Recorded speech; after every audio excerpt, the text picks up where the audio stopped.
오늘은 베레아에서 복음을 전하다라는 제목으로 하나님의 말씀 나누려고 합니다. 사도 바울은 2차 선교 여행 중에도 반복되는 그런 사건들을 계속 경험하고 있습니다.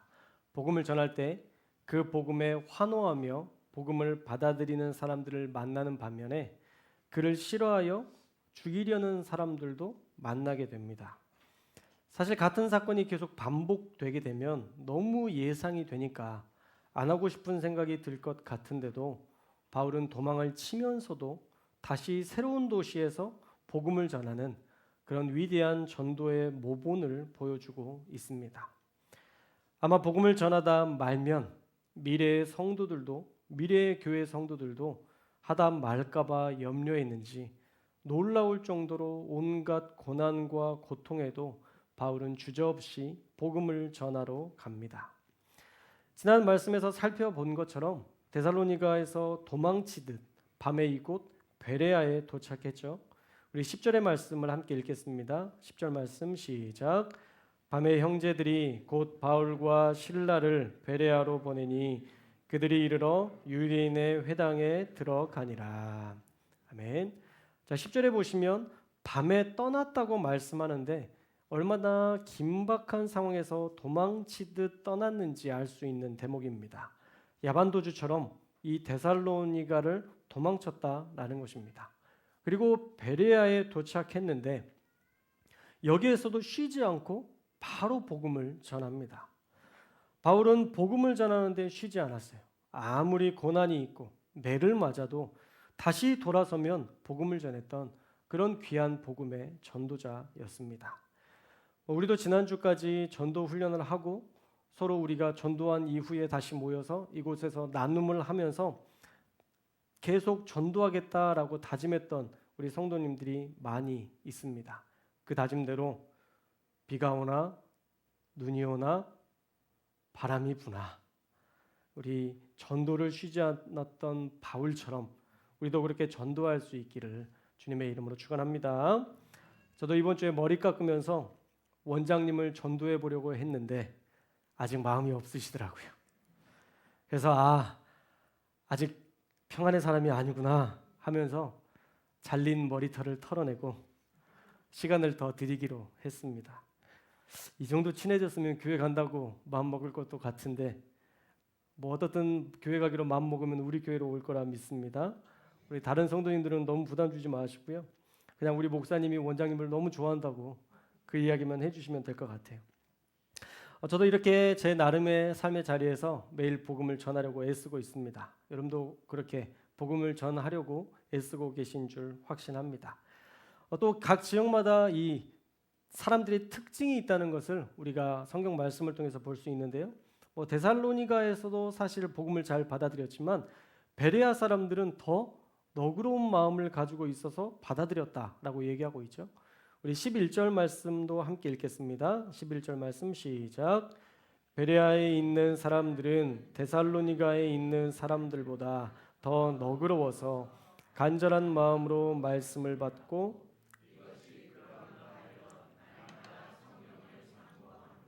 아멘. 자, 특이한 것은 베레아 사람들은 데살로니가 사람들보다 더 너그러웠답니다. 지역적 특성이 있겠죠. 단순히 너그러움으로만 설명하는 것은 조금 부족하고요. 원문에는 유게네스라는 헬라어를 썼는데 주석에서는 더 고결한 성품을 가진이라는 뜻입니다. 더 고결한 성품을 가진. 그래서 그들의 성품이 고상하고 순결했다라고 말하는데 이것은 바울이 복음을 전할 때 그 말씀을 잘 들어주었고 또 매너 있게 그 말씀과 복음을 받아들이며 또 말씀을 묵상하고 묵상하는 그냥 한번 이야기하고 끝난 게 아니라 그때 이야기했던 이야기들을 다시 한번 되새기면서 그들이 말씀을 받아들였던 그런 평안의 사람들이었다라는 것이죠. 놀라운 것은 처음 듣는 이야기임에도 불구하고 한 번 듣고 끝나지 않고 바울이 전한 말씀을 정말 그런가 하여 날마다 상고했다라고 이야기하고 있습니다. 묵상하고 또 묵상했다는 것이죠. 그러니 베레아 사람들이 얼마나 진실되게 복음을 받아들였을지를 우리는 알 수 있습니다. 그리고 특별히 제가 깨달은 것은 생각보다 진리에 대해 관심을 가지는 사람들이 세상에 많을 수 있겠다라는 생각이 들었습니다. 처음 듣는 하나님에 대한 이야기인데도 불구하고 그런가 해서 다시 한번 곱씹고 곱씹는 그런 사람들이 있다고 한다면 지금 이 땅에도 그렇게 복음을 받아들이려는 그런 순결한 진리를 고대하는 사람들이 여전히 있을 것이다라는 생각이 들었어요. 그래서 우리 교회가 정말 열심히 복음을 전하기도 해야 되지만 사실 우리 교회 안에 그런 성경 공부 모임들도 좀 풍성하게 진행해야 되겠다라는 생각을 해보게 됩니다. 진지하게 말씀을 연구하고 또 배우는 모임들도 많이 가지는 것, 그것을 통해서 우리 신앙이 더 견고해질 수 있다는 생각이 들어서 우리 교회가 앞으로도 많이 훈련받고 또 도전받는 그런 일들을 감당하기를 기대하고 또 계획하고 있습니다. 저희 MDB3를 함께 담당하는 김영인 교수님이 이 PRS 공동체 성경 읽기라는 프로그램을 학생들과 지도하고 또 그 모임을 통해서 서로 말씀을 이야기 나누고 묵상한 것들을 나누는 그런 훈련들을 해주시는 분이신데 언제 한번 초청해서 이 공동체 성경 읽기를 어떻게 할지 사실 유튜브에도 되게 잘 나와 있거든요. 그래서 그 유튜브를 통해서 함께 읽고 말씀을 나누고 또 그 말씀이 어떤 의미인지를 더 분명히 알아가는 그런 훈련들을 받았으면 좋겠다라는 생각을 가지고 있습니다. 사실 이번 전도 훈련을 하면서 제가 생각했던 것도 더 많은 훈련과 또 경험을 쌓아야 우리 교회가 더 굳건해질 수 있겠다라는 생각을 하게 됐거든요. 훈련 받은 만큼 신앙도 성숙해진다라는 확신이 들었는데 앞으로도 우리 교회에서 하는 그런 다양한 훈련에 여러분들 적극적으로 참석해 주셔서 성숙하고 고결한 교회로 저와 여러분이 거듭날 수 있기를 주님의 이름으로 축복합니다. 아무튼 말씀에 대해 진지한 사람들이었기 때문에 이 복음의 결실도 풍성했습니다. 우리 12절 말씀도 읽겠습니다. 12절 시작. 그 중에 믿는 사람이 많고 또 헬라의 귀부인과 남자가 적지 아니하나. 아멘. 그냥 이렇게 한 구절에 나오니까 많은 사람이 믿은 것처럼 보이지만 여기에는 두 부류의 사람들이 나옵니다. 첫째, 그 중에 믿는 사람이 많고라는 말은 유대인 디아스포라, 그러니까 유대인들을 이야기하는 것이고요. 그 뒤에 헬라의 귀부인과 남자들은 그 베레아 지역의 사람 이방인들을 뜻하는 것입니다. 그러니까 헬라파 유대인들과 이방인들이 다 이 복음을 받아들였다는 거예요. 놀라운 일이죠. 근데 여기서 끝나면 참 행복할 것 같은데 그렇지가 않아요. 복음을 받아들이는 일이 있으면 그 다음에 뭐가 있었나요? 꼭 복음을 대적하는 사람들이 나옵니다. 이 데살로니가 사람들, 제가 성경을 준비하면서 정말 징글징글한 사람들이라고 제가 써놨는데 데살로니가에서 베레아까지요 80km나 떨어져 있어요. 그런데도 굳이 그 먼 거리까지 쫓아와서 지금 베레아에서 무리를 소동케 하고 있습니다. 우리 13절 말씀도 함께 읽겠습니다. 시작. 데살로니가에 있는 유대인들은 바울이 하나님의 말씀을 베레아에서도 전한 줄을 알고 거기도 가서 무리를 움직여 소동하게 하거늘. 아멘. 소동하게 했다고 하니까 그냥 말만 복음을 못 전하게 이야기한 것 같지만 사실은 그렇지 않습니다. 사실은 살해 위협을 당하고 있는 상황이에요. 그리고 80km나 쫓아올 정도면 바울에 대한 적개심이 얼마나 클지 우리는 상상해 볼 수 있습니다. 그리고 바울을 죽이려는 사람들이 누군지 정확히 우리가 보셔야 되는데요.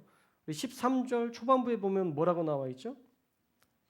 데살로니가에 있는 유대인들. 데살로니가에 있는 유대인들이 지금 이 바울을 박해하고 있는 거예요. 그러니까 바울이 옛날에 기독교인들을 박해했던 것처럼 바울이 이 유대인들에게 지금 당하고 있는 겁니다.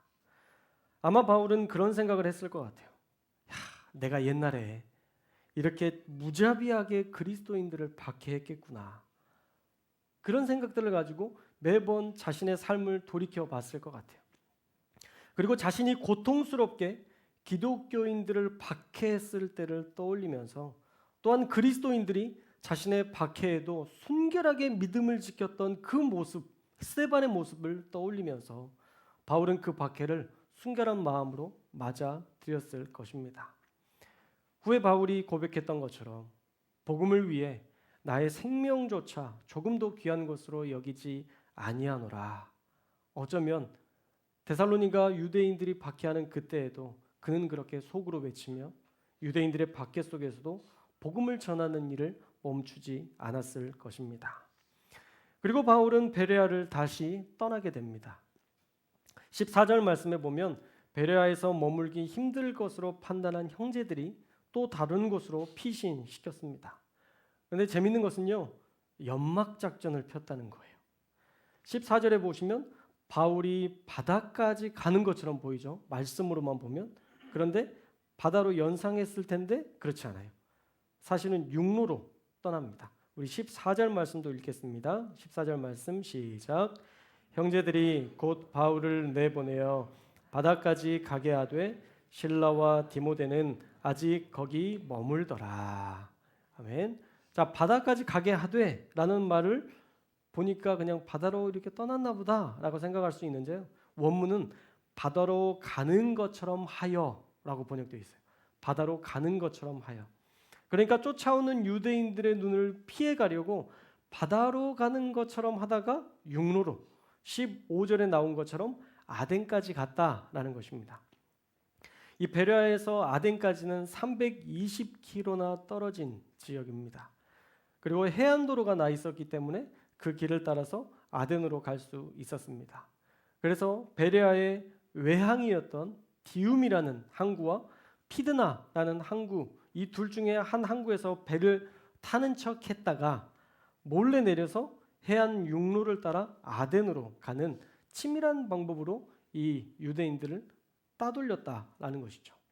마치 독립운동가들이 일본군을 피해 도망치듯 그렇게 그 위대한 일들을 감당했던 것처럼 그렇게 바울도 도망치며 복음을 전했다라는 것입니다. 그리고 바울이 먼저 아덴에 도착한 후에 실라와 디모데를 아덴으로 오게 했습니다. 우리 15절 말씀도 함께 읽겠습니다. 15절 시작. 바울을 인도하는 사람들이 그를 데리고 아덴까지 이르러 그에게서 실라와 디모데를 자기에게로 속히 오게 하라는 명령을 받고 떠나니라. 아멘. 바울은 주님이 보내신 마게도냐, 이 유럽 지역에서 복음을 전하기 위해서 이런 방법까지 동원해서 복음을 전했다라고 말씀하고 있어요. 그러니 우리 교회는 어떻게 해야 될까?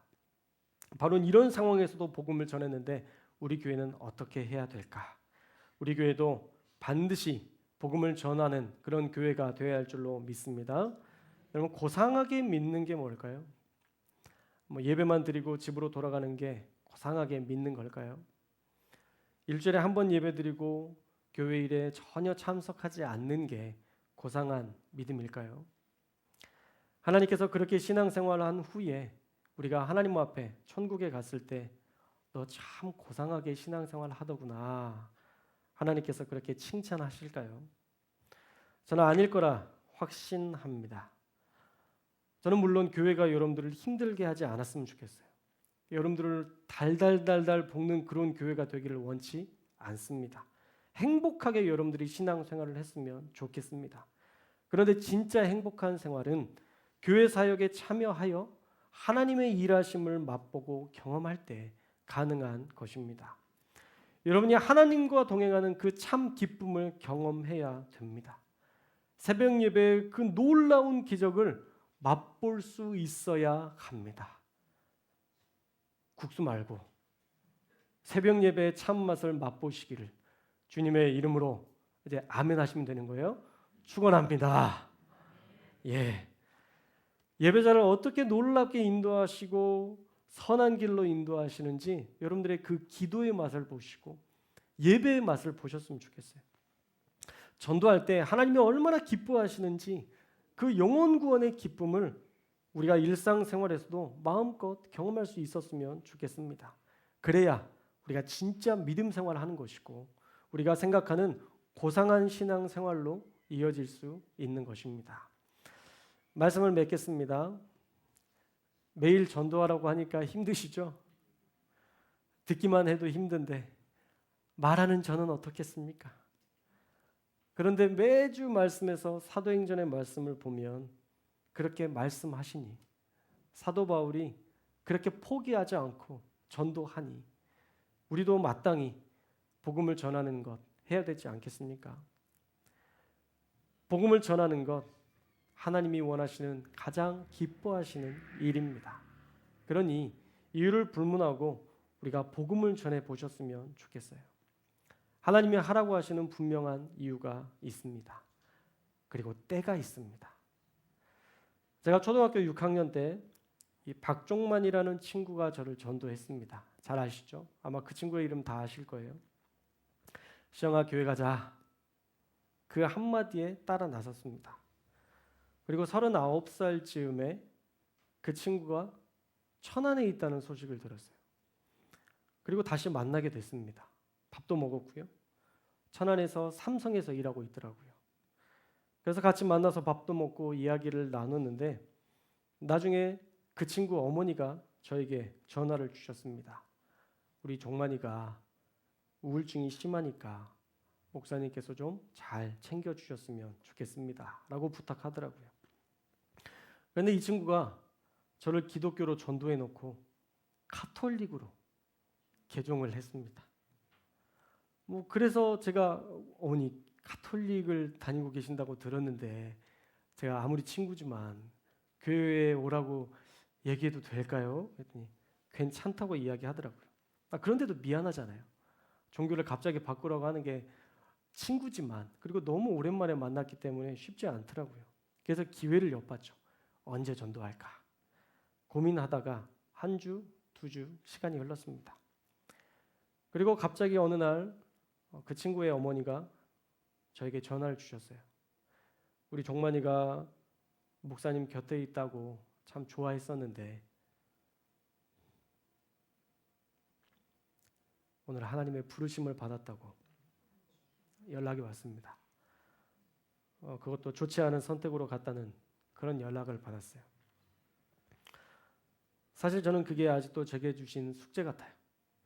그때 조금만 더 챙겼더라면 너무 고상하게 전도하려고 하지 말고 그 친구를 좀 교회 나올 수 있도록 하고 그 친구를 구원의 길로 인도했더라면 내가 조금만 더 강하게 전도했더라면 한 생명을 살릴 수도 있었을 텐데 고상하게 믿고 전도하려던 제 게으름이 제 친구를 먼저 보내는 큰 우를 범하게 한 것입니다. 여러분 지금이 아니면 늦을 수도 있습니다. 나중에 후회해도 어찌할 수가 없습니다. 그러니 지금 복음을 전하는 것이 옳은 일이고 우리의 복음을 간절히 기다리는 어떤 사람들이 있다는 것을 우리는 꼭 기억해야 됩니다. 저의 과거의 잘못을 여러분들이 범하지 않기를 주님의 이름으로 축원합니다. 지금 복음을 전하는 위대한 사명을 감당해야 지금 한 생명을 구원하는 그 위대한 길로 우리가 나아가야 죽어가는 한 영혼을 살릴 수 있습니다. 기도하겠습니다.